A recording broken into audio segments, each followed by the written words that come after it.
with 5 commendations and 2 medals for serving his community and bravery. He is one of the first turbaned Sikh police officers in the UK police force. As an undercover, he found himself in some of the most dangerous situations. Today, he is a successful motivational speaker in the United Kingdom. He is a certified coach, teacher and trainer by Les Brown. His goal is to change people's life for the better. Ladies and gentlemen, Raj Singh. Thank you, Farookh. Thank you very much for having me on the show. I'm very proud to be here. Thank you very much, Raj. Thanks a lot. Pain, in my opinion, is a fuel. It's something that is going to propel you through life, or alternatively, it's something that's going to completely drag you down. Everyone's been through it. I've been through it. And it's very much up to you how you condition yourself to be able to deal with that pain. This is about you. This is about changing your mindset for life.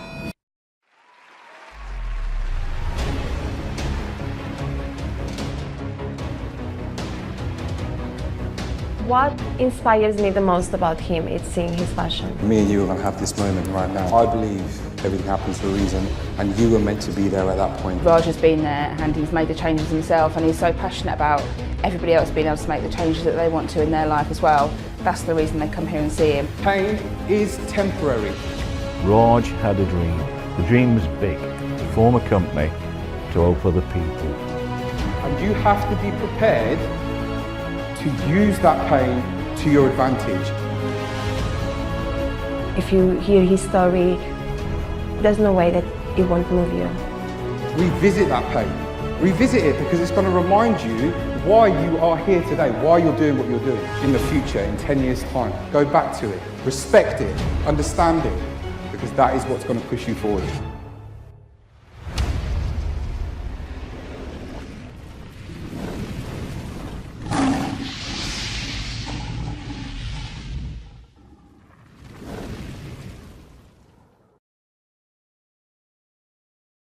Raj, I know that you have got a lot of awards while you were in the police, while you were in the police department in the UK. Mm-hmm. Would you like to share that with us, please? Yeah, the awards that I got were for loads of different things. For I was the highest arresting officer in the whole force at one point. Bravery on duty. I got involved in a very big fight, saved 2 people from serious injury off duty. Okay. I went to Northern Ireland. I served in Northern Ireland as well, and also I got an award for my tenacity and service to my community as well. So there are amazing moments in the police when you get an award for doing your job. It's a great feeling. Wow. Now you said that you did something off duty. Off duty means you were not in your uniform at that particular moment. Yes, that's right. Yeah. So I was literally just driving into town, and there was a very large group of people with baseball bats and knives, and they were all running in one direction. Okay. So I kind of went after them, but from a distance. Okay. And that's when I saw that they were chasing two men. Okay. So I went round the block, stopped the car, got these guys, put them in my car as the group was still running towards me, and then drove these 2 men away. And it transpired that these 2 guys that were in my car were going to be the victim. They were on the wrong side of they were in opposite gang territory, basically. So you didn't have any clue who these 2 guys are. You didn't have any clue who these 2 guys are. So as a police officer, what came in your mind? What was the first instinct that came in your mind when you saw people chasing 2 of them? The first thing that came, they were going to get seriously hurt. They were going to get really, really hurt by this. You're talking about a group of about 30 other men. Wow. When they're carrying baseball bats, knives, and then their intention is to do maximum damage to these 2 men. I had no idea why they were chasing them or whatever they had done wrong. It was not bad enough to receive a punishment like that. So, I got them, put them in the car, drove them out of the area, and it was literally because they were in the wrong side of town. And they were in the wrong side of town because they were lost. They weren't there because they were there for any other reason. They were just They weren't. So they were in the wrong area, and it was because they were lost. You know, it was one other reason. They weren't from that area. They got lost. They went into this particular part of town, and this group took it upon themselves to inflict fear in them. So I was in the right place at the right time, and I was very thankful that I could have helped them. So very appreciated for the action that you had taken. Yeah, I was. I received a commendation from my superior officers for bravery whilst off duty. One of the other awards that I forgot to mention was I actually had a gun pointed at me whilst I was on duty. Wow. And I neutralised that incident. So I got another award for bravery on duty as well. Wow. Now, when you talk about this sort of incident, as a martial art instructor, I used to also train something called the ART. ART stands for Air Restraint Program for the cabin crew. If you have an unruly passenger, how to deal with the passenger. The very first stage is not to fight back. The first stage is to come into communication, talk with them. At a later stage, when you feel that they are really abnormal, they are drunk, and it's going to cause a problem to the co-passengers or to the aircraft safety and the security, then you go into action.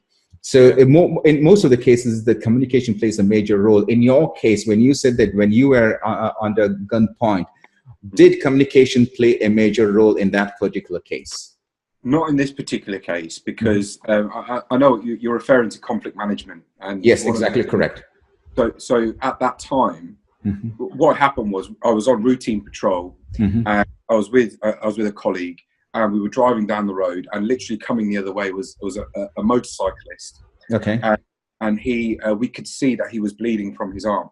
But he also wasn't wearing a crash helmet. So we turned around, we tried to pull him over. He didn't stop. He sped away from us. So we had a little bit of a chase with him. He eventually stopped outside of his own house, and he ran in the front door. So we got out.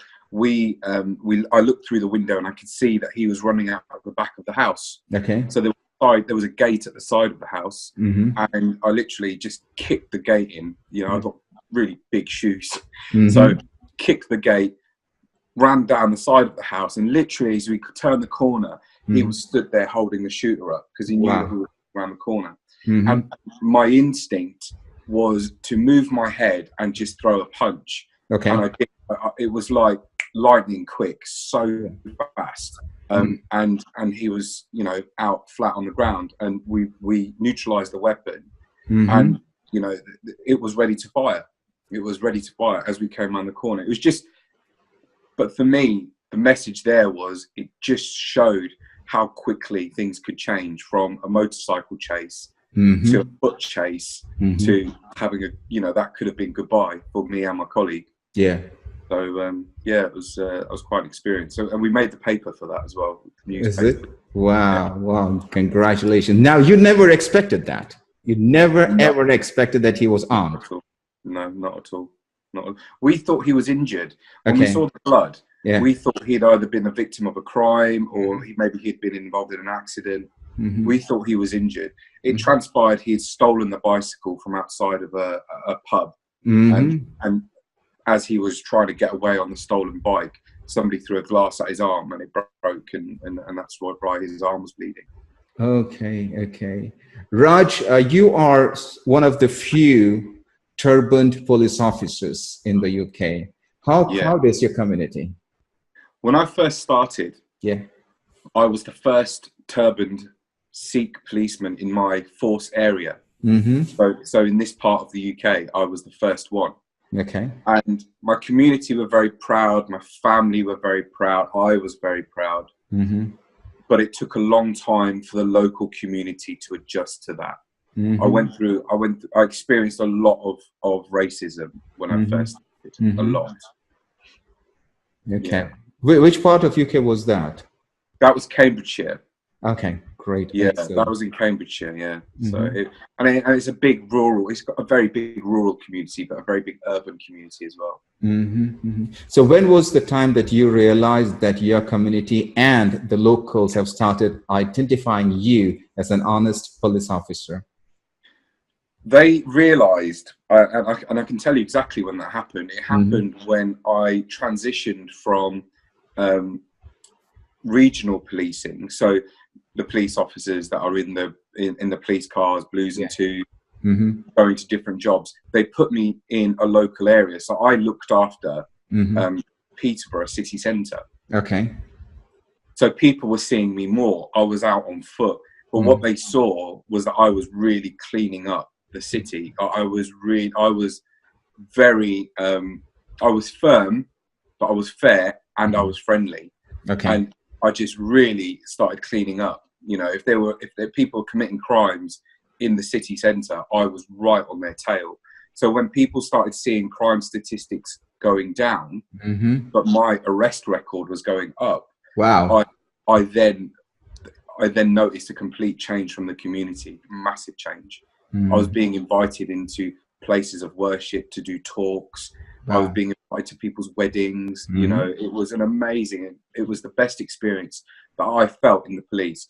So out of all of the jobs that I did in the police, my time in the local community was my favorite. It was amazing. Wow. Now, each time when the arrest rate started going up, you're also making enemies there. Am I right? So did you have any sort of challenge or threat from the other parties who were behind the bars?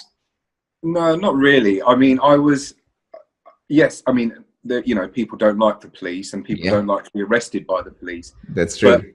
But when people saw that I was relentless, word soon got around that if you do that, he'll be on your tail. And so and then what started happening was people were giving me information. Okay. So-and-so is doing this and so-and-so is doing that and so-and-so is doing. People started trusting me and communicating with me more. Okay. But I think another thing that really, really brought it home to me was I got involved in community projects. Okay. Like projects for homeless people, projects for young children, like the youth who had nowhere to go on a Saturday afternoon or a Saturday morning. So what one of the things I did was I opened up a nightclub for them. Okay. We could put pool tables in there. And they could go to this venue and play pool, and they'd play music, and you know there was non-alcoholic drinks being served, but it was just somewhere for them to go and have fun, you know, and they loved it. It was a great community project for them to get involved in. We did a lot of work with the old people as well. So like, you know, vulnerable old pensioners that were coming into town. I'd walk around and do shopping with them, and they loved it. They absolutely loved it, you know, having me walking around with them, talking, help them with their shopping, and then, you know, after that I would literally close the boot of their car, okay, and then I'd go and lock someone up for doing something wrong. But it was a great day. Really had great fun doing that. Is it? Now I can see a lot of humanity coming from you. Is that coming from your parents, from your family? How is that? My sense of humanity it comes from everything that I've seen. Everything that I dealt with in the police, every injured person, everyone who was ever a victim of crime, you know, and when we get onto my later career, you'll see the transition from this beautiful community policing to the real dark underworld that exists in our society. And I saw that. So after seeing stuff like that, you realize that we have to do more to preserve our way of life and help people that are, you know, in need of help, like old people or children, keeping them safe. And when we get onto that part in the interview, I can kind of answer that question. Yeah. For sure. Because you have said in your intro, in your bio, you said that you have gone to the dark side as well, where there are human trafficking and so forth. So take us to that. Yeah, take us to that. Okay, so what happened?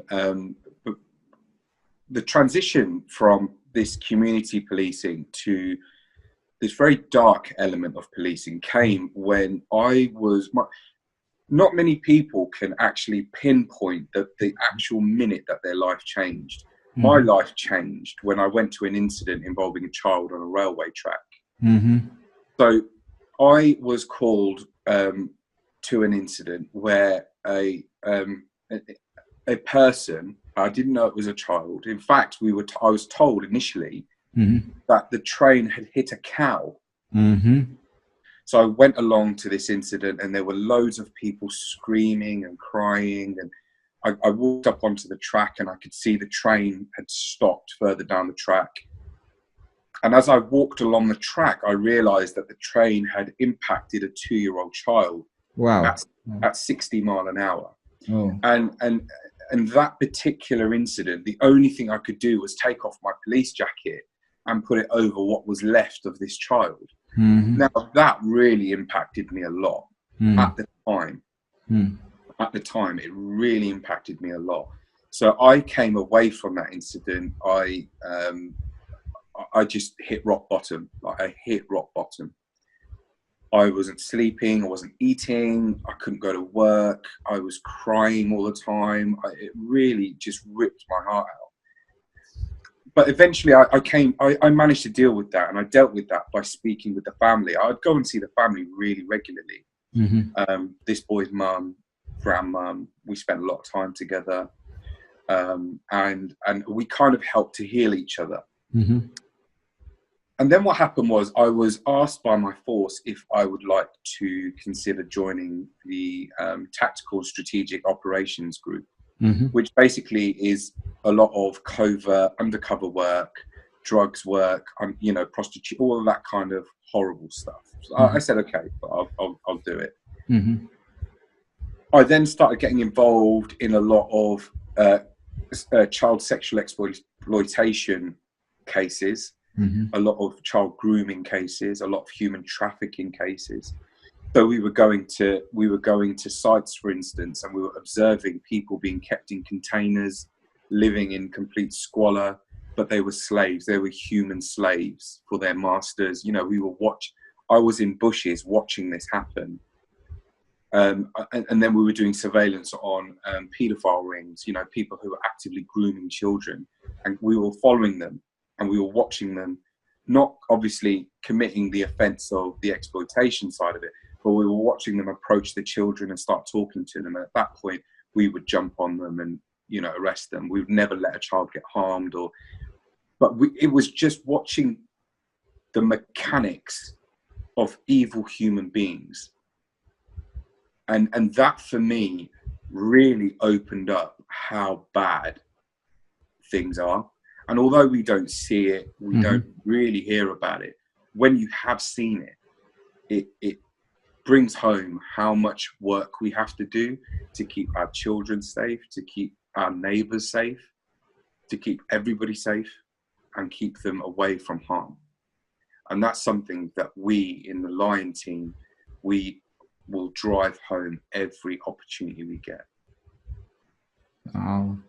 So how long were you in the force? I was in the force it was just under 15 years. And I resigned literally after the last child sexual exploitation group was sentenced in court. So out of the 5 years that I did that kind of work, and I saw a lot in that 5 years, when the last case that I was dealing with went to court, literally the next day I walked into my inspector's office and I just gave him my resignation, and I said, I've done my part. I can't take it. I can't do any more now. I can't give any more.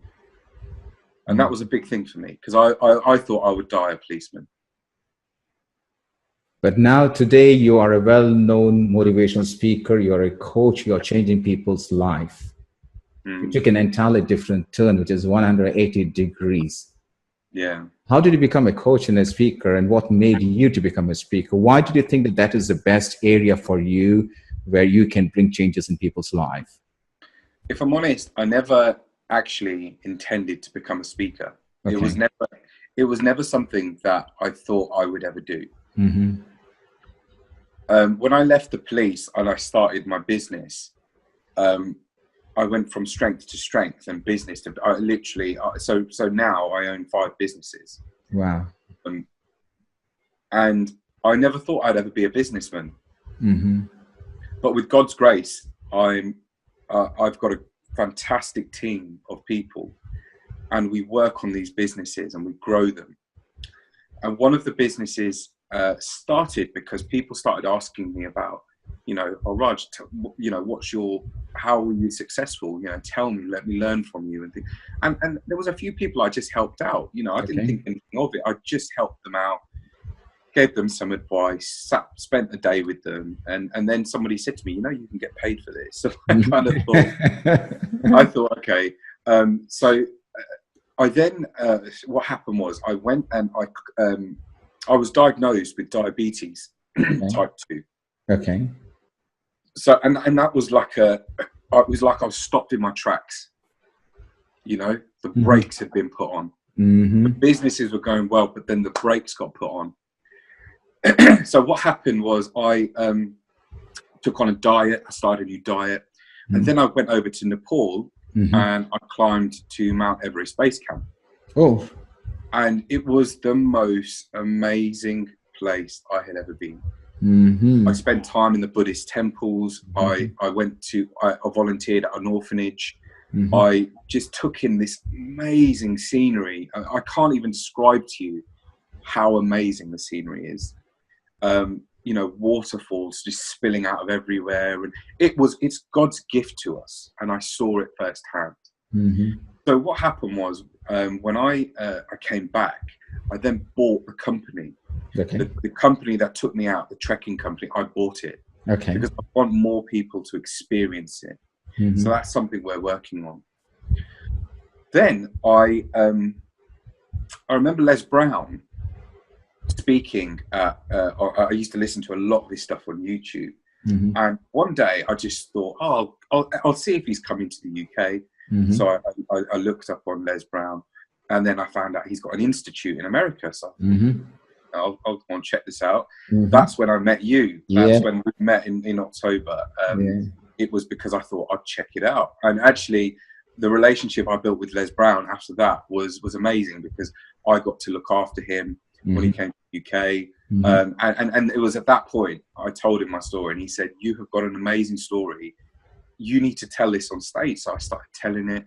People started listening. I never thought people would listen to me, but people started listening. I started just sharing my experiences with business, and all of these great, and the people are just they're my energy.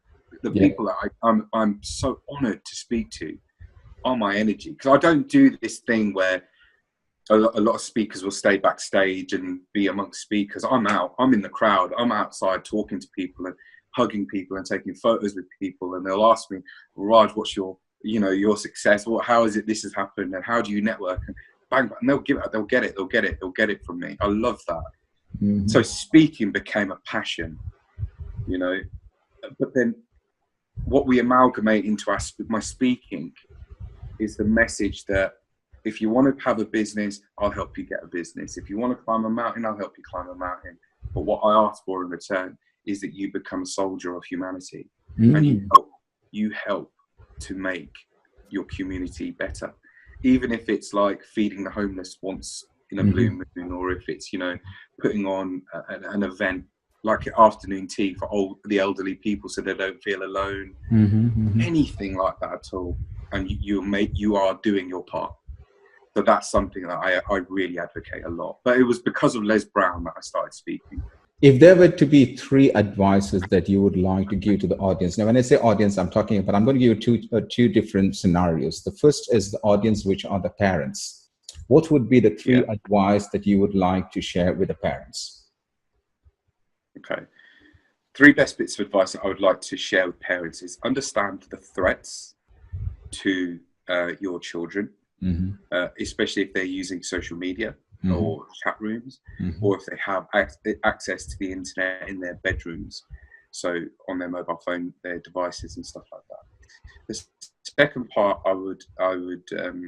my bit of advice I would say is do some, you understand the threats, do some research in your local area about what's been happening, what's been going on, because local information is important. Although grooming happens online, also happens like in your local community as well. So just understand a little bit more about what's going on in your local area. But the third thing, and the best bit of advice I would give to parents, is make sure that you have a good channel of communication with your child. Make sure that they know that they can talk to you, that if they have a problem, if they're worried about something, that they're not scared to come and say, look, mum, dad, this has happened, or, you know, this person has said this, or they need to know that they can do that because you are their first line of defense. So that would be the biggest and strongest bit of advice that I can give to parents. Wow. And if we can help in any way at all, then pick up the phone, get in contact, send me an email. I don't charge anything when it comes to advising, keeping parents informed. Wow. And what would be the 3 advice to the kids? To the kids is there are over 1 million predators online that are looking actively for you. Okay. Now, what could be that purpose? Is it sexual or what else? It's to exploit them. It's that, you know, these are predators, and they're looking for their prey, and their prey is children. They, you know, they want to exploit them. They want to pretend to be people that they're not, tend to be online friends. They target vulnerable children who are maybe lonely in the evening, and they sit in chat rooms because they're lonely. You know, that's how they prey. So to children, it's to understand what the threats are. There are people out there who are looking for you to do you harm. So let's try and keep you safe. Let's educate you and give you the knowledge so you can identify when something isn't right. This isn't right. The other thing I would like to advise children is say no. Okay, you have the ability, you have the power to comfortably, confidently say no. Your privacy is your privacy. Yeah, your self-respect is your currency. So absolutely. You know, so let's educate them. Let's teach them to say no. And the third thing I would like to say to them is confide in your parents. I know, especially in the Asian community, there's this thing about family honor, and if something has happened, then the family honor will be, you know, blown to pieces and stuff like that. It's your responsibility as well to ensure that your parents can talk to you, and it's also your responsibility to help build a bridge between you and your parents, because your parents want to keep you safe. Also, if there is anybody watching, any children watching that can't speak to their parents because maybe their parents are abusive, or, you know, they can't confide in their parents for whatever reason, there are loads and loads of different organizations you can reach out to, loads of them, mine being one of them. But you can reach out to any child organization and they will talk to you, they will listen to you. But if you feel in danger at any point, then you need to speak to the police. So those are the pieces of advice that I would give to children. Raj, this is my third and the last question for you. What would your advice be to public speakers? There are a lot of motivational speakers that you find all over the world. They motivate everybody. But when it comes to child abuse, how can they add those topics in their public speaking and help parents, teachers, kids all over the world? I would advise them to understand what the problem is, see the magnitude of the problem. I've seen it because of my police career. I've seen the dark and dirty underworld of it. But understand the magnitude of the problem, because you can motivate anybody you want, but actually our children are the next generation. So if you are trying to motivate children, understand that there is a threat to them lingering everywhere in society, and we have to keep them safe. So communicate with everybody what the threat is, tell people what the threat is, and then tell people how they can stay safe from it. You know, but talk to them from the heart. Don't just talk to them by statistics. Yeah. When I talk to parents, for instance, when I talk to schools, I draw from experiences in the police. I draw from cases that I've dealt with, things that I've, you know, seen, and interviews that I've concluded. So say, for instance, I sat opposite the people that were committing the crimes, and I was asking them, why do you do this? And I heard their answers. I draw from that and I give it to people, and they're like, you know, how? So my advice to speakers is, it's a very important subject. They have to deliver it in a way that it doesn't dilute their core message of motivation and then bring the audience down here. They have to deliver it in a way that actually can uplift the audience as well, which is why we deliver it via Soldiers of Humanity, because it's just one of the elements that we concentrate on when we try and make the world a better place. So it's a good topic to be spoken about. It's an important topic to be spoken about. And if there are any speakers, parents, children, governors, anything like that that are watching, that they want any more advice on it, then just give me a shout. Wow. Raj, thank you very much for your time. Thank you. Thank you. You're an amazing man. I love what you do. I love what you do, and I think it's amazing. Thank you. Ladies and gentlemen, Raj Singh, the Lion.